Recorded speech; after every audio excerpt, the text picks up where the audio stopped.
Meus amigos, eu queria só contar para vocês que essa palestra, a primeira vez que eu vi assistir foi com o mestre Baltazar, num seminário de 2015, eu acho, dos lá atrás. Então, eu esses dias, dando uma olhada nos meus arquivos, eu revi a palestra e falei eu poderia adaptar ela para o nosso grupo. E espero que eu tenha conseguido para ajudar você a melhorar os seus questionamentos, o seu estilo de vida, a sua forma de se expressar.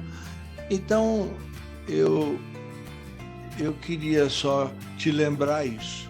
E, didaticamente, eu não gosto de interferir no sistema de crença das pessoas. Eu gosto que as pessoas revejam suas crenças e desejem melhorar. Então, eu quero criar sempre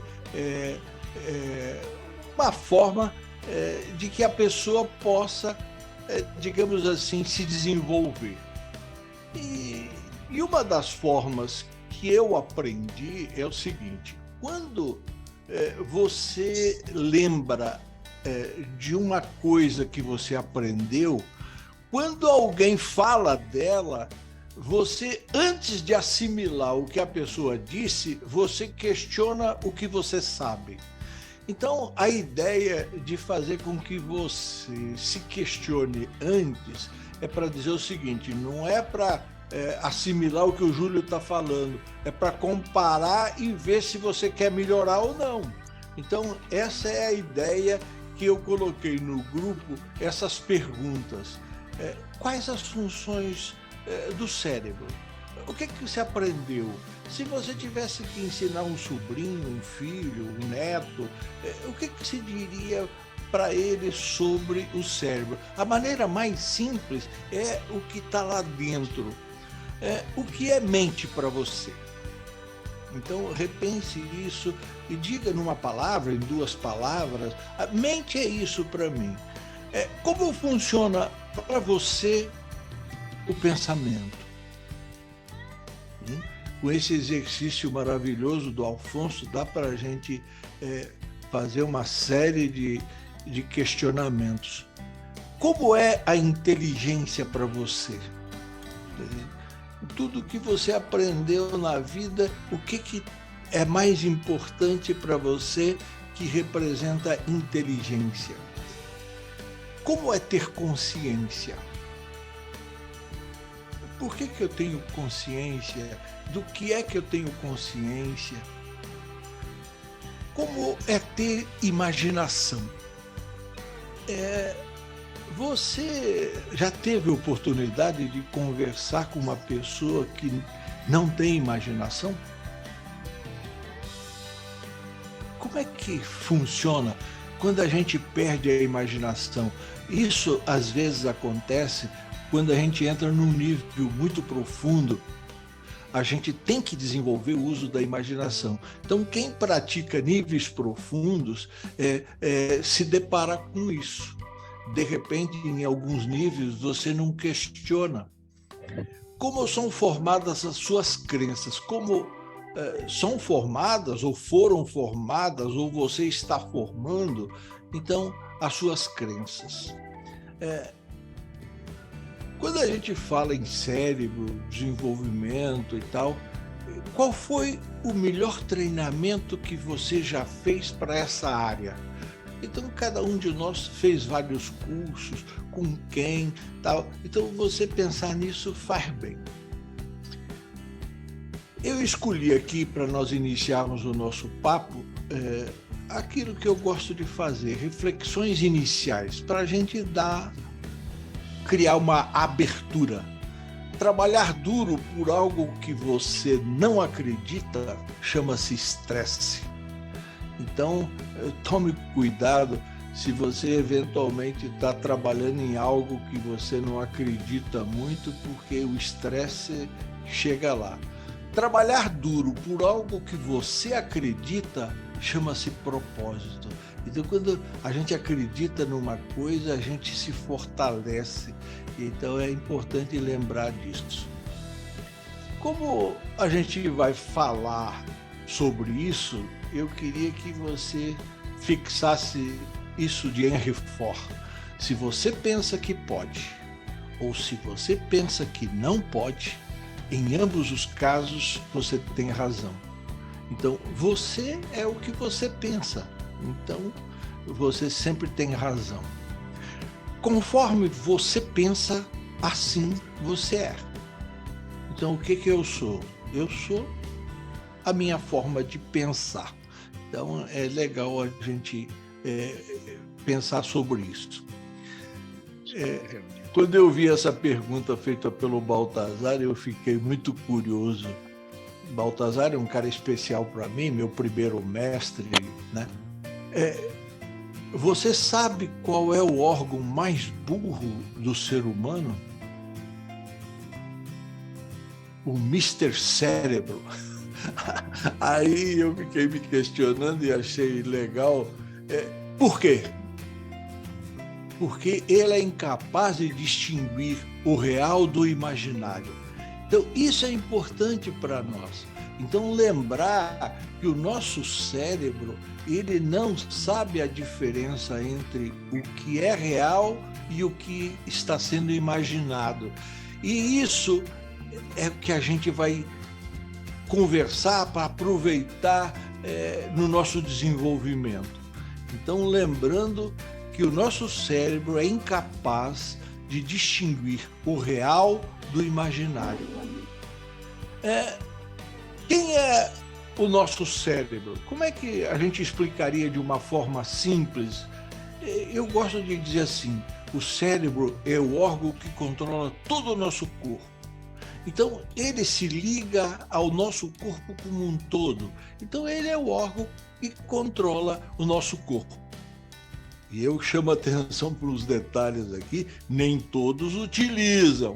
Bom, mas eu vou colocar uma coisa aqui que antigamente eu achava que era científico, mas hoje a ciência não conseguiu comprovar isso, quer dizer, não é comprovado. Na verdade, usamos 10% do nosso cérebro. Eu antigamente, quando dava curso, isso a gente falava e tal, mas hoje a ciência não confirma isso. Então, mas o que a gente sabe é que nós usamos pouco. Então, eu fiz aqui uma brincadeira que diz assim, o cérebro é uma coisa maravilhosa. Todos deveriam ter um, ou pelo menos deveríamos utilizar melhor o que temos.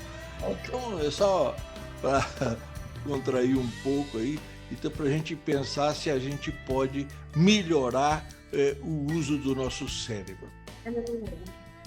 Qual é a diferença entre cérebro e mente? Qual é a diferença entre cérebro e mente? O cérebro é o órgão físico que funciona de maneira muito semelhante a um computador.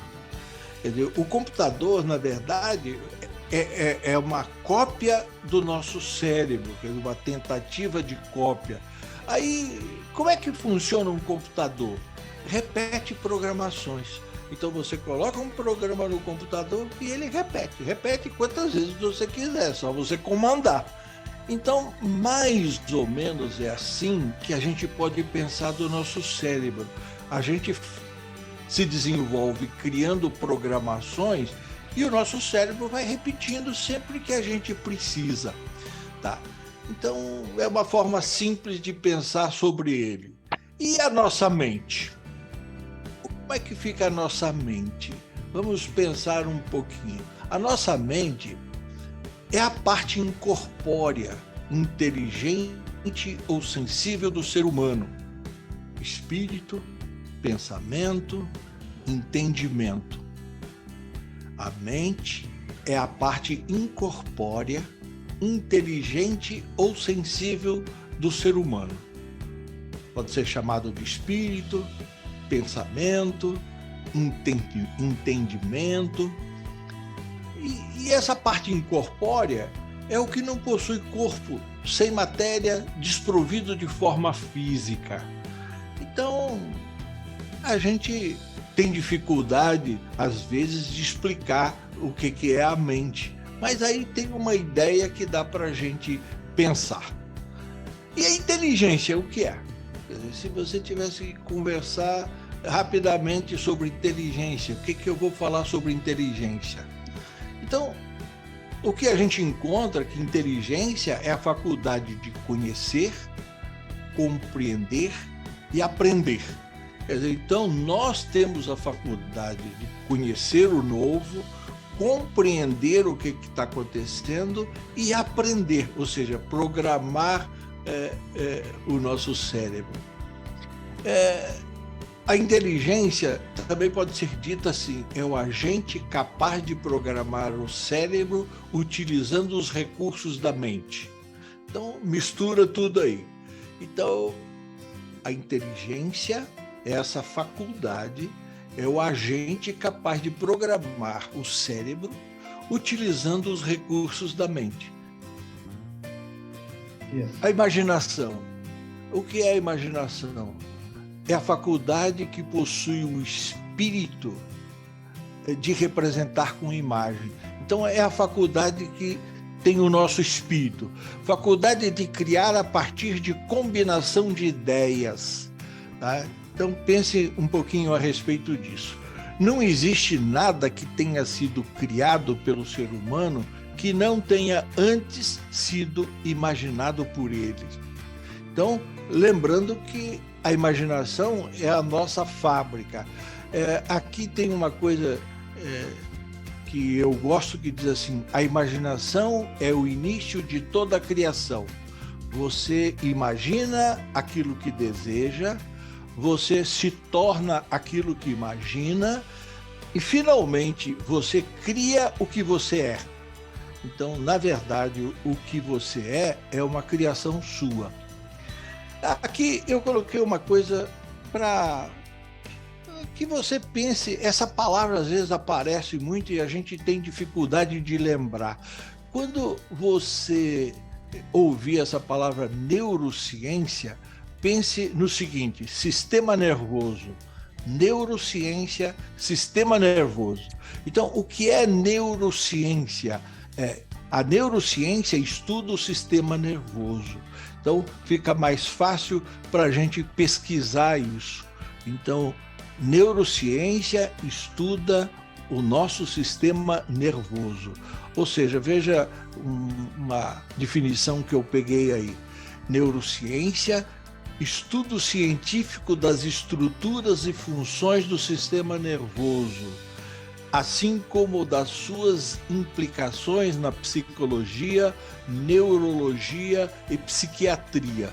Então, quando você ouvir isso, você sabe do que se está falando. Se aparecer essa palavra neuroplasticidade, o que você associa neuroplasticidade? Eu coloquei uma coisa para você pensar aqui, adaptação. Sempre que você ouvir neuroplasticidade, tem a ver com adaptação. Veja a definição de neuroplasticidade. Capacidade do sistema nervoso do ponto de vista estrutural ou funcional, de mudar ou se adaptar ao longo do desenvolvimento e quando é sujeito a experiências ou estímulos novos. Então, é importante você associar neuroplasticidade com mudanças. Então, quando a gente estuda as mudanças internas, a gente está estudando a neuroplasticidade. Eu te faço uma pergunta e você vai ver que isso pode te ajudar muito. Quais são suas crenças? Eu não sei da onde vem, como iniciou seu sistema de crenças, mas eu fiz uma referência na minha, né? Então, o meu sistema de crença começou na família, depois nos guias espirituais, depois nos modelos intelectuais e, finalmente, nos livros e na troca de experiências. Então, o nosso sistema de crenças, ele tem uma formação que, de vez em quando, a gente precisa pensar para poder acelerar, melhorar, mudar. Eu te faço uma pergunta aqui. Você tem fé?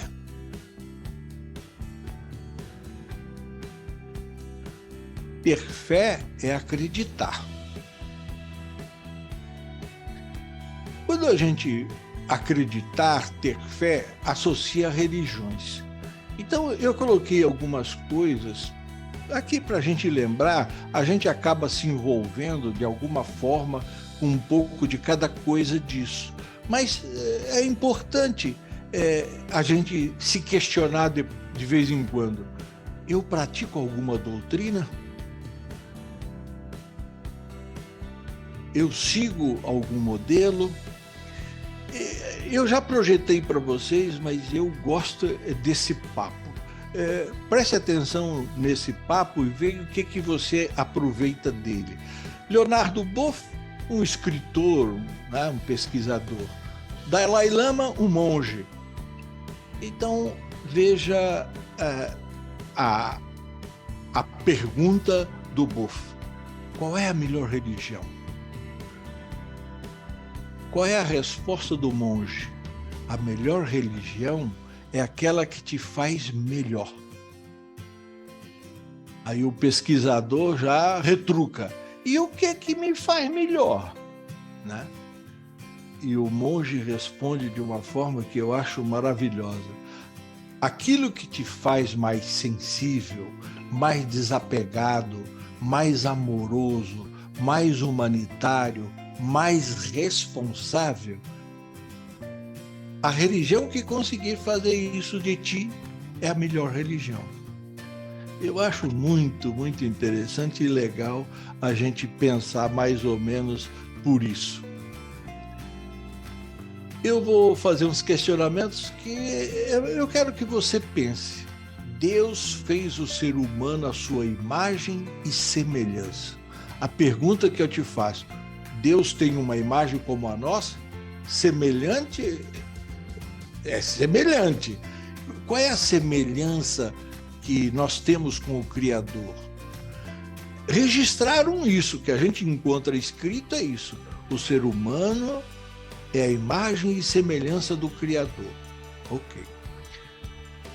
Tem que pensar um pouquinho. Você já ouviu isto? Tua fé te salvou. Tua fé te curou. Se você tiver fé, né, então, em alguma época, a gente deve ter ouvido isso. Você já ouviu ou leu o que eu vou te projetar agora? Aquele que crê em mim também fará as obras que eu faço e as fará maiores. Pensa a respeito disso. Isso foi uma das coisas que eu mais procurei à minha volta. Aquele que crê em mim também fará as obras que eu faço e as fará maiores. Eu fiquei sempre procurando isso. Tem uma versão para isso que é assim: todo aquele que acredita no que eu faço também o fará e coisas maiores ainda serão feitas. Bom, eu quero que você reflita sobre isso. O que disso que eu estou lendo para você, qual é a varinha mágica de tudo isso aí? Tem uma varinha mágica? É o nosso sistema de crenças, por isso que eu te questionei lá mais no início. É a nossa fé. Então, é importante que a gente pense sobre isso. Não há força mais poderosa do que você quando decide acreditar em si mesmo. Pense sobre isso. Não há força mais poderosa do que você quando você decide acreditar em si mesmo. Eu acho importante isso. Então, quando a gente fica falando em desenvolvimento, tem algum segredo no meu desenvolvimento, no seu? No meu desenvolvimento, no seu, tal, pense, qual foi a melhor orientação que eu tive? Procura lembrar aí, no seu desenvolvimento, qual foi a melhor orientação que você teve? Qual foi o melhor curso que eu fiz para o meu desenvolvimento? Eu quero que você volte no passado um pouquinho e faça uma escolha. Qual é a melhor técnica que eu usei? De tudo que eu aprendi, qual foi a melhor que eu usei? Quais eu pratico até hoje? Importante. O que, na essência, as diversas técnicas e ferramentas procuro ensinar? Quando tem a ver com o desenvolvimento do ser humano, o que essas técnicas, essas ferramentas procuram passar para a gente? A primeira coisa importantíssima para o desenvolvimento chama-se disciplina. Então, todos os cursos, todos os treinamentos, eles visam a disciplina, que você aprenda a cumprir o combinado com você, tá? Então, isso é ter disciplina. A segunda coisa importante é melhorar o uso da imaginação. Todo treinamento, todo curso tem isso. Ou seja, sempre procuram mostrar para a gente que criar mentalmente a imagem daquilo que você quer que aconteça no futuro é importante. Criar mentalmente a imagem daquilo que você quer que aconteça no futuro. Ou seja, a criação mental de um quadro que represente o futuro desejado como se fosse a realidade no presente. Então, os treinamentos, de uma maneira geral, sempre vão ter isso embutido, que é para ajudar as pessoas a melhorarem. E o terceiro, que tem em todo tipo de treinamento, é o estado de oração. Então, o que é o estado de oração? A gente experimentou um estado maravilhoso com Afonso hoje, estar relaxado física e mentalmente. Então, quando você consegue o relaxamento físico e o mental, tá? E você fica, vamos chamar nesse espaço, você está em estado de oração. E aí, o que acontece?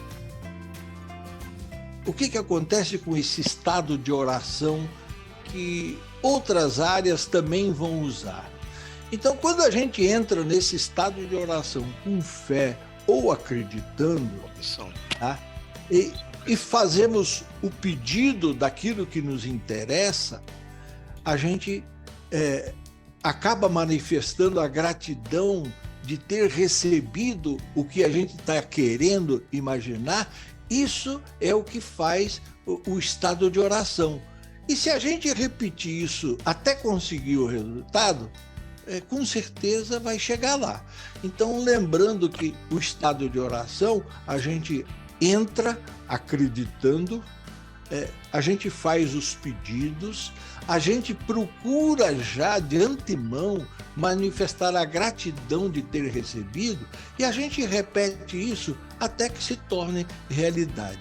Ou seja, gerando a expectativa mental, projetando o futuro desejado como se fosse a realidade presente.